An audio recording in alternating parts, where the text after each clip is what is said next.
I went to Iraq, which is, I don't know, everyone I told, they're like, oh, Iraq must be super dangerous. No, it was actually really, really, really chill, and loved it.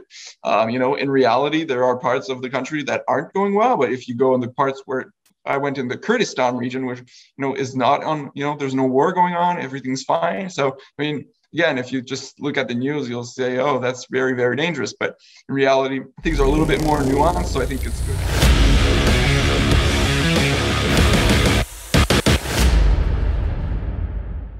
What's up, Seïtos? Welcome back to the Sensei Says podcast. I am Sensei Pascal, and I am not in my podcast dojo in Saint-Julie, Quebec, Canada.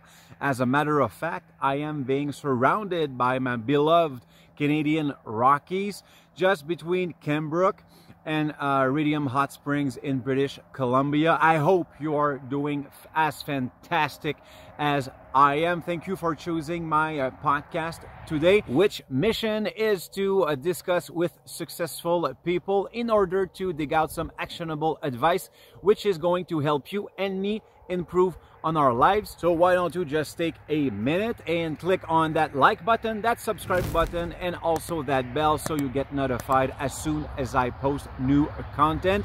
If you like what you're going to see and or hear today on the podcast, don't forget also to leave a positive review on Apple Podcast. This week, my guests are, because it's going to be kids, a podcast threesome, Andrew and Kevin from Flytrippers. Flytrippers is a website/blog on travel and adventure, and they also specialize in finding you the best airfare deals in the world. And we exchange on our travel adventures, as well as discuss what traveling and going on adventures brought to us as humans. I really liked talking with Andrew and Kevin, and I hope you will enjoy the conversation too. This is so an apropos setup because we're all over the world. I'm in Western Canada in a Flying J, Pilot J / truck stop setup. You see my fake wood background. I'm actually seated down and everybody's looking at me right now because I'm speaking loud. And I've got like the laptop on the chair, like at six inches from my face, but all good. So I'm in Western Canada. Kevin from Flytrippers, where are you at right now? Right now I'm in Georgia, the country and of the state. So I'm in Tbilisi, the capital of Georgia. I've been here for the past month already now, and I'm probably going to move in the next week or the week after to another country in the Caucasus. Cool. And Andrew, last but certainly not least, from which exotic destination are you coming from?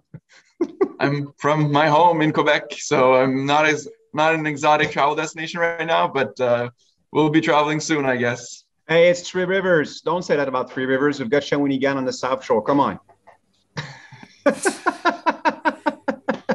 All right, guys. Yeah, well, all right, go ahead. Yeah, well, it's certainly not as exotic as Georgia and even Western Canada, but I'm heading to Vancouver in September, so I'm looking forward to that. You are moving to Vancouver, or you're visiting Vancouver? No, just visiting. All right. Will that be your first time on the West Coast? I'm guessing not, because you guys travel all around the world like 24/7. Yeah, not my first time, but my first time actually spending time in Vancouver, so that's going to be fun. Cool. So you guys write and travel for Flytrippers. That's your own blog, right? Yep. So basically, it's a travel website. It's not really a blog. It's more like we started by spotting really cheap flight deals so that people can find really affordable flights without having to look every day for whatever destination and dates. So we spot those, we publish them on the website, but we also have lots of other types of travel content. Yeah, that's how I came across you guys. I was looking around the web for cheap flight prices, and I came across your blog. But there's so much content, so much more content than just like last minute deals. You guys write blogs. I think this morning I just got one on my own native city of Quebec City. So you maybe talk about a little bit more about the content that's not like commercial or maybe just flight deals or everything in between driven. Yeah, so well, we have three types of content. So the deals is one. The second is types of travel content like inspiration, like travel tips, like everything that's related to news in the travel industry. And the third type is travel rewards. So for those in Canada and the US, there are so many opportunities to earn travel with credit cards and travel rewards. So that's a big focus of our content, since it's very, it's counterintuitive and not many people know about this. So that's kind of something we're trying to make more accessible to, you know, the everyday traveler. So now that the plugs are done, let's talk about how you guys got into traveling. What's the passion behind that? First, how do you two meet? Well, we were friends since, what is it, the beginning of high school or something like that. So we've known each other for a while. We both had the same ambition to quit our corporate jobs and be entrepreneurs. And so we started thinking, like, what could we do to do that? And the most common passion that we always came back to was we both want to travel more. And it started with me when I started to find $40 round trip flights to Florida from Montreal. So $40 round trip. Every time I told someone about this, they were like, "Hey, this is really cheap. I'd like to know next time you see one so that I can book it too." So that's how it really started. So we figured we could spot the deals, publish them, then people could take advantage of them, because it's really common for deals to be really cheap, but you have to book them when they're there. Like, it's really limited time opportunity. So maybe a list of the trips you've made, because there's a point in there where you switch from the deal website thing to just blogs about traveling and pictures and so on and so forth to give people the passion of traveling. So what would be your first expeditions? Well, the first one I think we made together was probably in high school when we went to, I think, Boston and New York. That was really, I think it was my first trip in the US when I was in school. And then afterwards, I always, I love travel. So when I was in CJEP, I went in the Rockies. I worked in Banff for like 3 summers in a row. So it was a really nice experience, and I really liked traveling. So after that, after university and all of that, I went to Europe, a couple of trips, but never really traveled until I started working. And then that's when I did my first trip to Asia. But it's always when you work or when you're at school, you don't have a lot of times to travel. So that's what we wanted, to have more times to make longer trips and explore more of the world. So that's why we started this, and now I've been full-time traveling for about the past 3 years now. That I've been living in countries, like usually 1 month per country, and then moving around the world. That's Nice. So you basically don't have a home anymore. You're just traveling around and working for Flytrippers. Yeah, so I'm sure there's been like a crossover section where you still had a job in a home and working on Flytrippers. So how did that come about? How long was that before you two could be able to do everything full time with Flytrippers? I think we did that for about a year before it really took off. That we worked on the weekends and then on at night on the website. So I started coding all the first edition of the website during that first year, and then just before a year, we really took off in the Quebec media. So that's why when Andrew already quit his job before that to concentrate fully on Flytrippers to make it to launch it fully, and yeah. Because you guys' story is so interesting in the sense that it's in all disciplines. I mean, you've got the travel side, you've got the entrepreneur side, but you also have the content creator side. So it's like all of these disciplines that do cross over. And for a content creator, and I'm sure many of them are watching or listening right now, it's always a matter of when am I going to be able to do that full time? Is it going to be 3 years, 4 years, 5 years? And it's I think a huge step, but also a period of time in which you really are hustling day and night between your quote unquote day job and your content creator job. So that's a story in itself. And you're telling me that after 1 year, you were able to do that like full time. That's pretty fast for the average time that I'm hearing, like 3-5 years for a lot of content creators out there. But for you guys, a year. So you're telling me that because you got a push from the Quebec media, that's what got you like rocket started full time? Yeah, I think basically in this time span, like of a week or so, we went from, I don't know, like zero, nearly zero traffic to what is it, 100,000 on our website. Like it was really that fast, and it went viral because if your listeners are in Canada, they know that, you know, flights are really expensive here in Canada, and people aren't used to paying, like, to seeing really good prices. So when we came out with the examples of deals that we spotted, everyone was like, "Wow, this is really cool." And these flights exist, have always existed. It's just that if you're not looking for the exact specific destination at the exact specific dates that there's a deal on, you'll never know about these. So you kind of flip the process of finding a deal. Instead of you looking for dates and looking for a destination, we do it for the travelers, and they just see it on our website. These are the dates that are on sale. So this was something that wasn't really well known in Canada. So that really helped us. Cool. So let's switch to the huge passion of mine, which is traveling. Maybe share a couple of adventure that you guys maybe have experienced.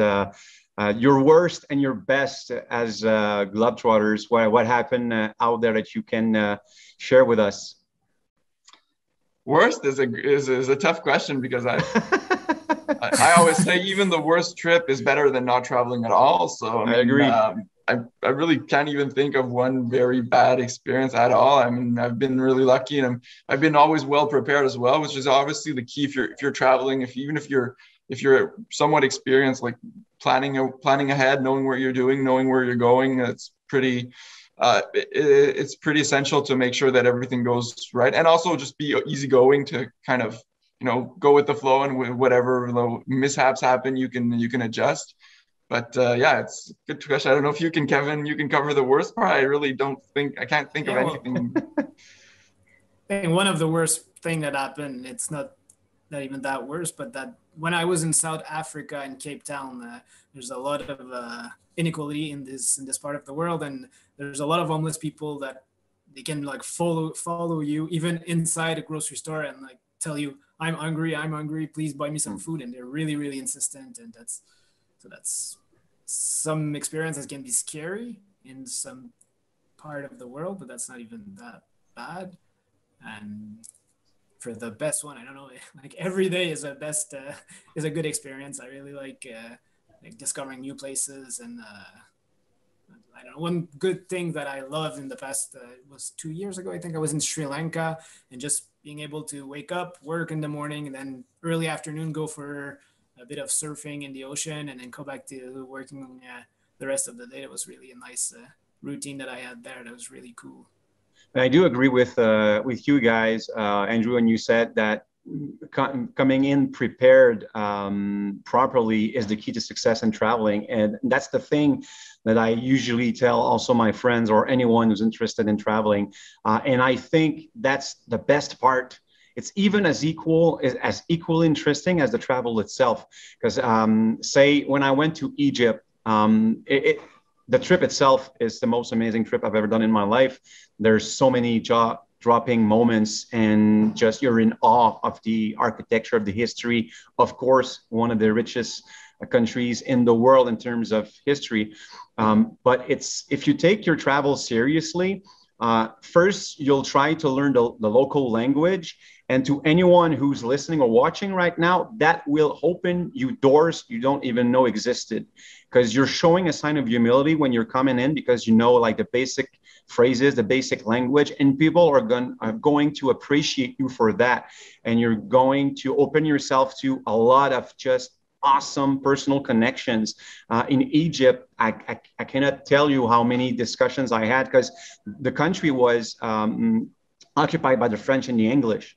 So you're coming in, if you know a couple of words in Egyptian Arabic, because it's not the same, they've got their own like Arabic language, then you've got 3 languages to work from. And a lot of them know how to learn to speak French and English. So when they see a foreigner, of course, just opening himself up to them with humility, quickly, I was traveling. I was actually lost in Cairo. if there's a place you don't want to get lost in, it's in Cairo. And I was traveling with my then girlfriend, and we had just came back from the huge Citadel mosque that's in Cairo. I can't remember the name right now, but it's huge. You can even see the pyramids from there.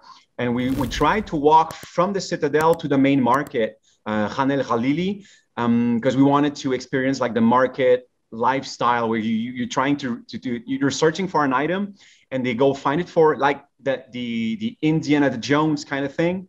So we it's that way, so we're gonna just start walking that way. And about 15 minutes after that, we were lost, but like in deep Cairo, like roosters running around everywhere, old men just smoking the shisha, like old real Cairo, and you don't know where you're going.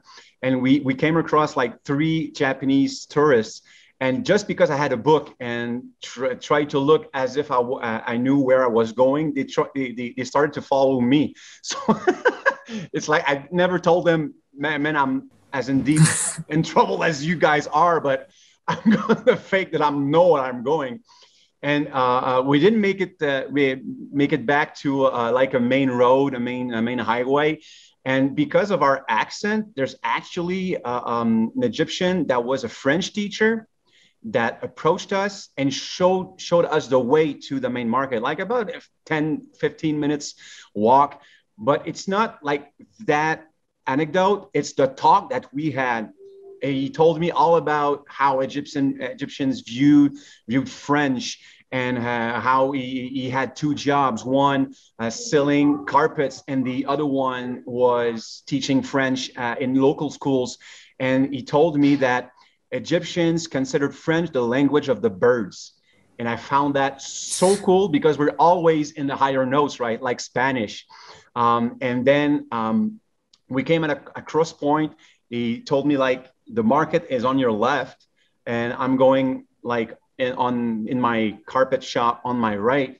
And like for a 10-minute period, 2 people that would have never ever met ever in a lifetime, because he's from Egypt, I'm from like Montreal, Quebec, Canada. We shared a personal moment for 10, 15 minutes. And I still can remember that moment, and hopefully he does too. So to me, that's the magic of traveling. All of these moments when you come in prepared, as you said, Andrew, when you show some humility, you're going to open yourself to a lot of treasures that are not on maps and are not in the local touristic like information. So any of these moments for you guys while you were traveling? Well, I have got a lot of them, but just because, like you said, my goal is always to get off of the beaten path. I hate everything that's touristy. So first of all, I try to always choose the destinations that are kind of under the radar, where there's not that many visitors, and I always try to travel as authentically as I can. That means trying to live like a local, which is like staying in their neighborhoods, not in a resort hotel 5 kilometers from the city where you won't meet anyone or where you won't see anything of value. Like trying to be as local as you can. And like Kevin said as well, like traveling, which is something I don't always get the chance to do, but traveling longer and really staying longer in one place can give you that, that more local experience. And yeah, it's all about people you meet. Like in every country, like I remember Kevin, you were talking about South Africa. I was just nearby in the kingdom of Eswatini, formerly known as Swaziland. They changed their name recently, so I crossed the border on a bus, and it was just my second trip to Africa, which is I'm pretty much of a rookie in terms of African overland border crossings, which are notoriously complicated and time consuming and everything. And I was the one explaining, this Mozambique citizen who was on the same bus as me, and he had never gone outside of his country, and I was the one explaining how the process worked. It was my first, like my second time in Africa, so I thought that was funny, and he was so glad that I was helping him. But all these kind of things that you won't get the experience that if you stay like within your country your whole life. It's definitely worth getting out of your comfort zone and visiting new places for sure. How about you, Kevin? Anything you would like to share? Yeah, well, there's two encounters that I had recently. One was in Gaziantep, Turkey. I was shopping for a jacket because it was cold outside and I had nothing because I was in a warmer place before. So I went to a shop and then I started talking with I think it was the manager there, and he said, "Oh, and there's not a lot of people that speaks English in Gaziantep, so it's pretty rare." So he said, "Oh, do you want a coffee?" So as I was paying for my jacket, I said, "Yeah, sure." And then we sat there and we took a coffee and a tea and just talked about all the situation there in Gaziantep, that there were a lot of Syrian refugees that came in and all the geopolitical, like from that part of the world that we never really hear about. And even if you look on the Canadian website of the to see all the warnings of the government, they say don't go there. It's avoid all travel to all that region of Turkey. So I was there, and yeah, it was really interesting to hear his view of his town, how it was, all of that. And one in Egypt as well, still with a cup of tea. I was walking on the, I was walking in the street, and then there's a guy there in front of a pet shop. Sometimes they want to sell you tea, and then like, please come to my shop, and you end up that's what they do. you end up there and they want to sell you carpets. I don't know what, but this guy was owning a pet shop there, so he knows we don't have any dogs or cats with us, that there's nothing to sell. And at that place, he really only wanted to talk to us. So we talked about all the situation in Egypt and how they wanted to do a revolution there and all of that. So I was like, okay, maybe it's not the right you don't want the authorities to know that, but it was really interesting to know all the viewpoint of the people living there. So that's when you take the time and sit down, and because they're really, really friendly, all these that part of the world, they invite you in to take a tea with them. And then if you go in, and if it's a really, like, if you're not in a touristy part of town that they want to sell you carpet, it's really, really fun of an experience. Yeah. I was in Uzbekistan in May, and one of the guys I was talking to was telling me this, like, I can't travel. Like, he's like, I just don't have the means to travel. I can't. And, meeting people from all these countries, when I see tourists, when I see travelers, I want to talk to them so that I can kind of travel through them by like learning about their countries, and it's a two-way street. I mean, obviously it's very gratifying and fulfilling for us to travel as humans, but I mean, there has to be a positive impact as well for those who are meeting abroad, Yeah, very well said, Andrew. You spoke about again Egypt and all that merchandising. That it takes like maybe a day or two to get used to that. Like, there's no firm prices anywhere. You can deal anything.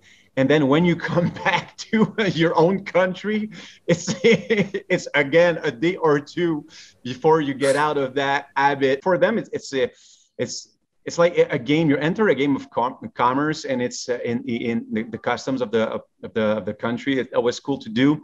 And another anecdote, like, you buy your spices in the streets, right? There's no like huge shops. It's always on the street because the weather allows it. So you've got those huge cones, like the huge bag of spices, and you've got like the cone of the spice sticks out of the bag. And it's really colorful. You've got all kind of spices out there. And every time we would walk across a spice shop, we would see that bright blue thing. And like a week went by, and finally I approached a vendor and asked him, like, you've got so many spices, they smell good, but what's that blue one? He looks at me and he says, man, that's soap. Say, all right, I'm gonna go on my merry way, and I'm an idiot. Just walk on by. So that was so. Guys, before we end the interview, because I really first thank you for your time. Second, I really wish we had more time, because I'm feeling that we could talk forever about what we've experienced around the world. So we'll have to do that again. But for the people watching or listening, what are for each of you the three main benefits that you got on the humane side from traveling? Maybe we start with you, Kevin. Well, I think when you travel like that, you you have to be more open-minded, that's for sure, because you're going to come across a lot of things that you don't control, that you've never seen before. So that's that has to be one of the three for sure. You also get a better understanding of the world when you see the world for yourself, and you just don't see it through the news on TV. It's really a really different world out there. It's not at all what you always see there. And third one,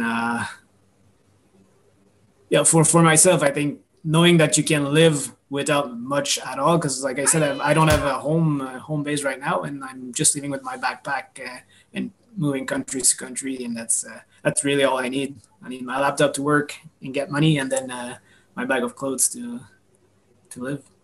And plus, you've got a couch to sit on when you're while you're recording. So 1+ for you, sir. Yeah, well, now I was lucky this place. I got a couch. Yeah, there you go. I'm on the ground. I cannot feel my butt anymore. How about you, Andrew? The three key main benefits. Yeah, first I'd say like the variety, the difference of culture shocks, everything you can experience that you just can't if you stay in your own country. There's so many things that are different all over the world. I think that's really, like me personally, I love the variety. I love I'd like to, we're on a quest to visit every country in the world. It's just not just to tick off every country on our passport. It's really to see like how everyone around the world lives and how different it can be. So that's, for me, that's one. Second, well, Kevin, he stole my Levi. I think it's just very important to kind of realize like how you can't trust, well, not that you can't trust, but you can't just rely on what you see on the news. Obviously, every country that you've never heard of only because nothing bad has ever happened there. And if you've heard of it, it's only because something bad happened and they talk about it on the news. Because if not, like, why would they say, hey, things are going really well in Uzbekistan? That doesn't sell. It's just not interesting for them. So it's, that's just the reality. And to go see, like Kevin said, to go see on the ground and to see like I went to Iraq, which is, I don't know, everyone I told, they're like, oh, Iraq must be super dangerous. No, it was actually really chill, and loved it. In reality, there are parts of the country that aren't going well, but if you go in the parts where I went in the Kurdistan region, which, is not on, there's no war going on, everything's fine. So, I mean, again, if you just look at the news, you'll say, oh, that's very, very dangerous. But in reality, things are a little bit more nuanced. So I think it's good to actually go and see for yourself. And third, I don't know, I'll say maybe like just to realize that the myth that travel has to be expensive, which is something I even believed in myself when, all I've ever saw was like what you see on the, on TV, these, luxury, vacations where everything is comfortable, where there's every little, comfort of home is available, where you're in, artificial resorts where everything is, like home, and as much as possible, you don't have to, interact with the locals and everything is comfortable. Yeah, that can be expensive. And if you visit expensive countries, of course, traveling can be expensive. But I mean, Kevin's even more of a pro about this because he's traveling long term. But I mean, there are a lot of countries where, $30 a day is more than enough. Like $30 a day is really cheap. You can get on, for a month for less than 1,000 Canadian dollars, and you'll live like very well, even as well as you are in Canada or another Western country. So that's a big myth that I was able to debunk myself by just traveling around the world and making it a priority to travel for less so that I can travel more. Yeah, it's amazing. I share the same philosophies. We really have to do that again sometime. I feel we could speak about like a common country we visited or like a continent and go on for hours. I feel like this would have been like a Joe Rogan podcast where we sit down and speak like for 4 hours and taking a sip of our favorite drink. So thank you for your time. And before we end this, what's your next destination? Maybe Kevin, you spoke about it, but precisely today, what's your day today in terms of traveling? Anything interesting you'd like to share? Where I'm going next is probably going to be Azerbaijan, which is really close. It's an hour flight to Baku there on the Caspian Sea. So that's probably my next one. Or Armenia. I'm not sure yet which one I'll go because with the visas and the PCR test that's needed, even if you're vaccinated and all that, it's a bit complicated around here. But yeah, that's one of those two. And next one is Vancouver for, you said October, Andrew, right? September, but I'll close the loop with the beginning and I'll, say my next international destination is in Kuwait, which is, a nice story, because a month ago there was a flight deal, $200, $250 round trip from Montreal to Kuwait. Like, for those who don't know, Kuwait is, next to Iraq in the Persian Gulf. It's really far away. 250 Canadian dollars is so cheap for a round trip. It's like 4 times less than the normal price. So, that's one of the keys. Like, if you see like a really cheap deal like that, you just book it right away and then you figure it out later. So that's what I did. So I'm going to Kuwait for really, really cheap. So I'm looking forward to that. I've never been there. So cool. And if people want to follow your adventures, what are your maybe personal IGs or Twitter, and what's the Flytripper official account? Yeah, so Flytrippers, it's at Flytrippers simply, and at Kevin.Flytrippers and at Andrew.Flytrippers. So we made it simple, but we also have lots of content on our website, and we're available, on Facebook as well, and mostly that's where we post all of our content. Nice. I'm so thankful for you allowing me the time today. A huge thank you for the both of you, and I really have to stand up because I cannot feel my legs anymore. Thank you again, Andrew and Kevin, for this amazing chat. I had a great time talking to you both, so thank you for taking the time. Again, this could have been like a long-lasting Joe Rogan interview, but next time I'll make sure at least I've got a proper setup, because my butt still hurts from that hard truck stop floor. Ouch. Now let's revisit, shall we, what we've learned from Kevin and Andrew today on the podcast. So the key main benefits that traveling will bring you as a human being. Number 1, open-mindedness. Traveling in other countries, especially those that do not have the same culture as you do, will eventually force you to accept a novel reality about the human experience. And that's the challenge, right? That's the challenge of traveling. Putting yourself in situations you're not comfortable with. And you have to learn when you go in another country. If you come in with a closed-minded attitude, I'm telling you, your trip will go all right. But if you come in with humility, open-mindedness, and the willingness to learn from the people that you encounter, to try new things, to think a different way, to expand how you think of the world and of people, you're gonna have the best time of your life. Number 2, materialistic emancipation. Ooh, that was a mouthful. But try the cheap way to travel.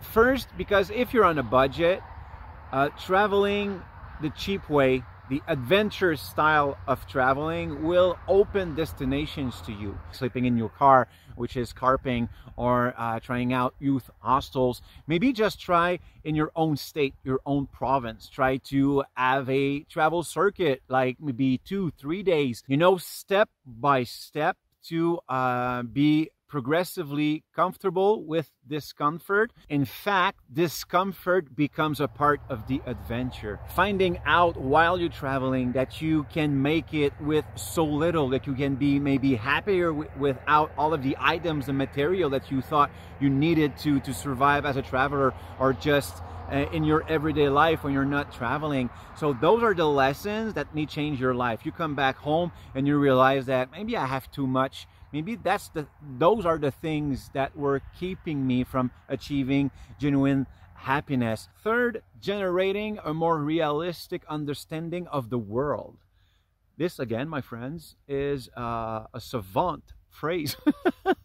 But yeah, real life does not happen on Facebook, on Fox News, on CNN. You want to see the world? Take your 2 legs, buy a cheap plane ticket that you found on Flytrippers, and explore the world.